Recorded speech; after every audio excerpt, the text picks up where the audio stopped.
விஷயத்தை நல்லா தெரிஞ்சுக்கோ. எனக்கு எதை நினைச்சும் பயம் கிடையாது. அதையும் பார்க்கலாமே. என்ன பயமுறுத்த முடியாது. சீல் பண்ணுங்க.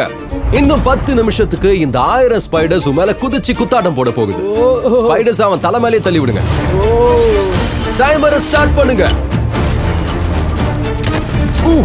இத நாங்க பண்றதுக்கு ஒரே காரணம், மேக் அவனை பயமுறுத்த முடியாதுன்னு சொன்னான்.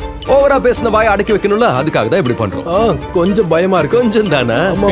மேக்கு காப்பு வைக்கிற மாதிரி இந்த வீடியோவில் அடுத்தடுத்து பல விஷயங்களை வச்சிருக்கோம். ஒருவேளை இந்த எல்லா பயங்கரத்தையும் பயம் இல்லாம தாண்டி வந்துட்டான், அவனுக்கு கிடைக்கும் $8 லட்சம். நான் போய் சொல்லல, நான் நினைச்சதை விட இது ரொம்ப ரொம்ப கொடூரமா இருக்கு. 3, 2, 1 கண்ணாடி லிஃப்ட் பண்ணுங்க. Congratulations, first challenge நீ பாஸ் பண்ணிட்ட. அடுத்ததுக்கு போலாம். ஆனா மேக் இந்த 6 சேலஞ்சையும் எந்த ஏழ்றையும் இல்லாம கடந்தா மட்டும்தான் $8 லட்சம் கிடைக்கும். மேக் கண்ணை கட்டிட்டு என்ன நம்பி இவ்வளவு தூரம் வந்த பாத்தியா, உன்னை பாராட்டுறேன். அலேக்கா தூக்குங்க. அது